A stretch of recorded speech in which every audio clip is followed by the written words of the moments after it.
All right, so on our first example of properties of exponents here, how many of you got 2 squared, which is 4? Yes. Did anyone not get that? Now be careful. I don't want you to just throw it all on your calculator and get an answer, because you need to understand these, because you're not going to be able to put it in your calculator in a minute. One common mistake is people see 2 times 2, and they put a 4. So they see 2 times 2, and that's a 4.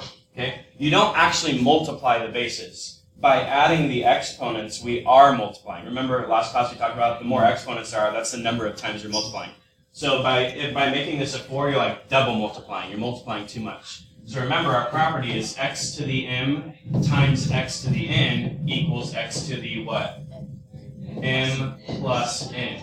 Now notice, this never changes. X represents something that stays the same. So the 2 stays the same, and then we add the exponents. So what is 5 plus negative 3? 2. 2 squared is 4. Okay? Now, if it's a small enough number like 2 squared or 2 cubed or 2 fourths, go ahead and come up with that number. Go ahead and write the whole number. So like, what is 2 cubed? 8. What is 2 to the 4th? Times 2 again, right? It would be 16. So if it's a small enough number, go ahead and write the number. Now, if you get 2 to the 37th as your answer, that's a real big number. You don't need to write that number out. Just leave it as 2 to the 37th. Does that make sense? Just like to a reasonable point. Okay, you can try to figure that out. Okay, and then number 5. This becomes 5 to the negative 4th, right? So an exponent raised to another exponent means we multiply. That was property number 2 on the front side. Now remember, no negative exponents as answers. So where does 5 to the 4th go? Bottom. Under 1. So this becomes 1 over 5 to the 4th. Now 5 to the 4th is small enough that I can go ahead and write that out. What is 5 times 5 times 5 times 5? 625. Correct. And you can put that in your calculator if you want. If you don't know what 5 to the 4th is, you can put that in your calculator. I just don't want you to put the entire problem in your calculator and turn it to a fraction. At least right now. Okay? The next couple, take a second and practice number 3 and 4. So my first step here would be 3 to the 12th. And how many x's are we going to have? X to the 18. And that can be your answer. If you really want to put 3 to the 12th in your calculator and write that whole thing out, then you're more than welcome. But I'm just going to keep it like that. Okay, take another few seconds on number 4. 7. 7 to the negative 2nd. X to the negative 14th. And y to the negative 4th. Take a second and think why. So 7 technically has an exponent of 1. And it's just 7 to a power. 7 to the negative 2nd. X, so when we take a power to a power, we multiply, and same here. They all have to be raised to the negative 2nd power, so we multiply, multiply, multiply. So this whole thing is going to do what? It's all going to be under 1. So 1 over, now 7 squared, x to the 14th, y to the 4th. And now 7 squared is a small enough number. What's 7 times 7? So that is your answer. There is a difference between 16x to the 0 and 16x to the 0. Who can explain the difference here? What do the parentheses do? Yeah, it makes it so they both have to be raised to the 0 power. And if they're both raised to the 0 power, what's our answer? 1. 1. Yeah. 1. But this one here is totally different. What? You can make it. I know. It's swallowed up problem. Yeah, thanks. You guys are so wonderful. That's 16 times x to the 0, which is 16 times 1, which is 16. So ultimately, the x is going to go away. So this becomes 16 cancel y to the negative 6 over 4x to the negative third y to the negative 7. Wow. That happens. So, first of all, if I asked you in 4th grade what is 16 divided by 4, what would you say? 4. 4, technically over 1. So I know the 4 is on top, right?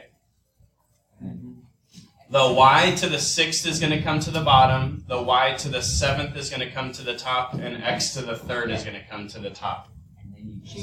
So there's kind of two ways to think about this. X divided by x, you subtract. So what is 7 minus 6? 1. 1. That y would be on top. Another way to think is if there's 7 on top, so if there's 7 y's on top,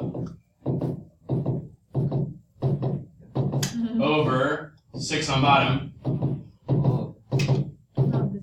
cancel, cancel, cancel, cancel, cancel, cancel. 1. 1y left on top. So 4, 1y left on top, x cubed is my answer. There's nothing on bottom, right? Does it matter whether you put the x cubed in the y or the y in the x? Yeah, actually a better answer would be typically alphabetical order. It doesn't matter. But yeah, either of these I would say, accept. So I'm just going to write out an example right here.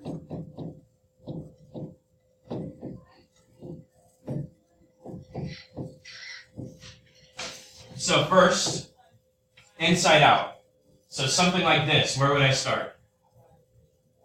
Actually, I'm going to make this whole thing. I'm going to make this whole thing raised to a power. Where would I start here? Inside parentheses. Yeah, the small parentheses. So I'd focus on this first, right? Then what do you think I mean by horizontally?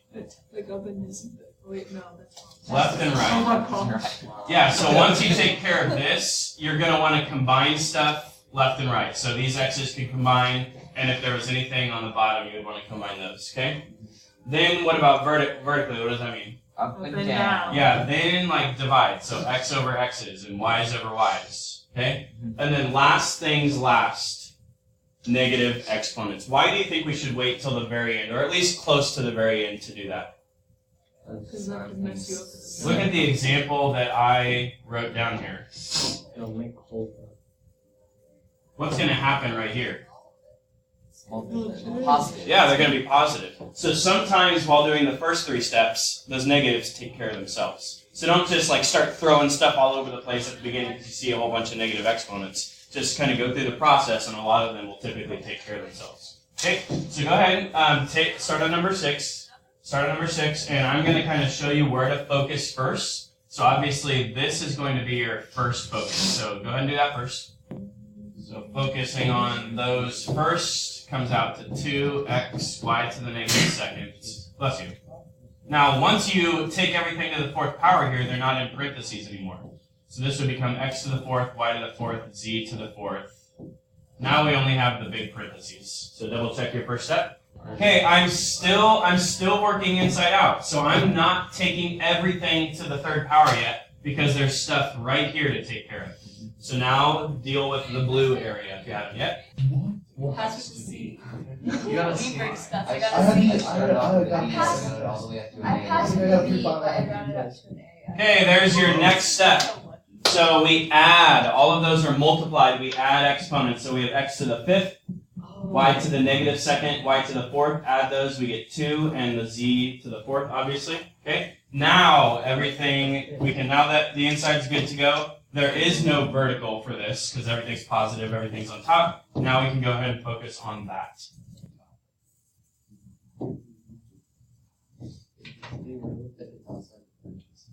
You just Oh. There we go. Okay, I made a mistake. You made a mistake. Shh, don't say what it is. Shh. Dang it. I made a mistake. That's what I got. Well, it's a good mistake. There's good mistakes and there's bad mistakes. The reason I'm pointing this out is because it happens a lot. It's a good mistake. Oh wait, no, never mind. That's wrong. Who can explain? No, Yep. no. No. Did you do that? You have a 6 in front? No, I have 2. Oh, you have 2 in front. Okay. Yeah, 2 would be wrong too, but that's also a commonly missed thing. Yep. Well, wouldn't the 6 have like a first power next to it, so wouldn't it just be 6 to the 3rd? Or Yeah. 2nd to 2 to the 3rd power? Correct. This is 2 to the 3rd power. Oh. You get 8. which is 2 times 2 times 2, Which is 8. which is 8. Not 2 times 3. I'm getting this. And that's your answer. So you put 2 to the third, like you think about. 2 to the third is a small enough number where I would expect you to go ahead and put 8, but it's not. I wouldn't count you wrong. No way. If it's a small enough number, write it out. All right. Alright, Once again, Inside. inside. Finger got it. Wait, I don't think No, it says. No, I think it's. No, it's not. But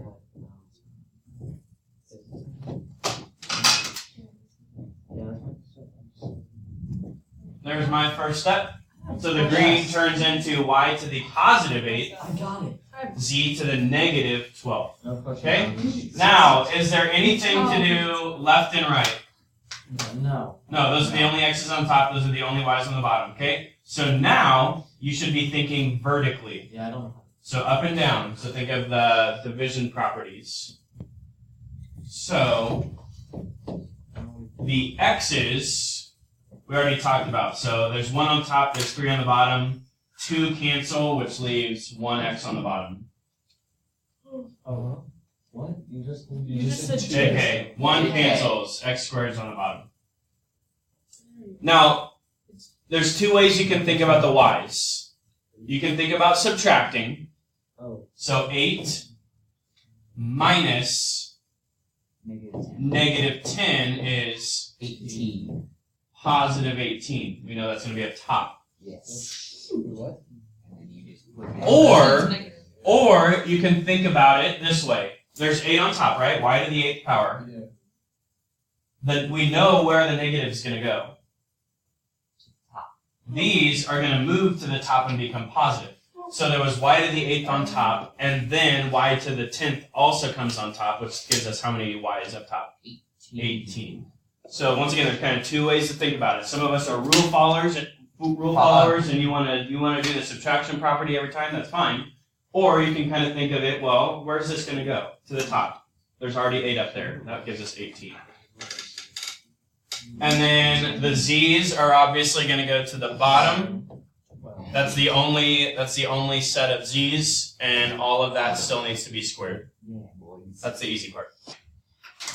So my final answer is y to the 36. over x to the 4. z to the 24. And that's it.